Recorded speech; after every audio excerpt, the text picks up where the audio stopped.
কৃষক ভাইদের জন্য আমরা কৃষি কার্ড নামে একটি কার্ড সকলের কাছে পৌঁছে দিয়ে দিতে চাই, যেই কার্ডের মাধ্যমে কৃষক ভাইরা সহজে ঋণ গ্রহণ করতে পারবে, যেই কার্ডের মাধ্যমে আমরা কৃষক ভাইদের কাছে সহজেই তাদের কাছে তাদের প্রয়োজনীয় সার, কীটনাশক ঔষধ, ফসলের বীজ আমরা তাদের কাছে পৌঁছে দিতে চাই।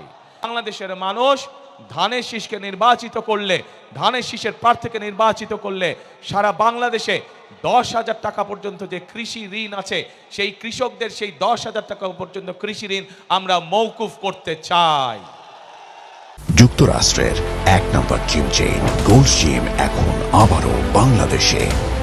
বসুন্ধরা আবাসিক এলাকা ও বসুন্ধরা সিটি শপিং মলে সকল কৃষকের 10,000 টাকা পর্যন্ত কৃষি ঋণ ইনশাল্লাহ আমরা মওকুফ করতে চাই। বিভিন্ন এনজিও থেকে, রেজিস্টার্ড এনজিও থেকে বিভিন্ন মানুষ, দোস্ত মানুষ বিভিন্ন সময় যে ক্ষুদ্র ঋণ গ্রহণ করেছে সমগ্র বাংলাদেশে, কৃষক, জেলে সহ বিভিন্ন শ্রেণী পেশার মানুষ, সেই ক্ষুদ্র ঋণও আমরা সরকারের পক্ষ থেকে, জনগণের হয়ে সরকারের পক্ষ থেকে আমরা পরিশোধ করতে চাই, যাতে করে এই ঋণের বোঝা থেকে সাধারণ মানুষ রক্ষা পেতে পারে, নিজেদেরকে রক্ষা করতে পারে।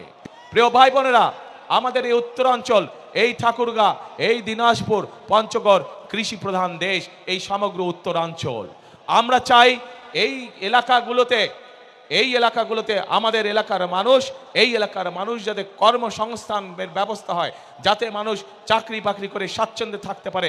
সেই জন্য আমরা সিদ্ধান্ত গ্রহণ করেছি যে কৃষকদের পাশে যেমন আমরা দাঁড়াবো, কৃষি কার্ড নিয়ে কৃষি লোন যেরকম আমরা মওকুফ করব, ঠিক একইভাবে আমরা এই এলাকাকে কৃষি নির্ভর শিল্প আমরা এখানে বিকশিত করব। যে কৃষির সাথে সম্পর্কিত যত শিল্প আছে, সেই সকল শিল্প কলকারখানা আমরা এই সমগ্র এলাকার মধ্যে গড়ে তুলতে চাই, যাতে করে এই এলাকার মানুষের কর্মসংস্থান হয়। শুধু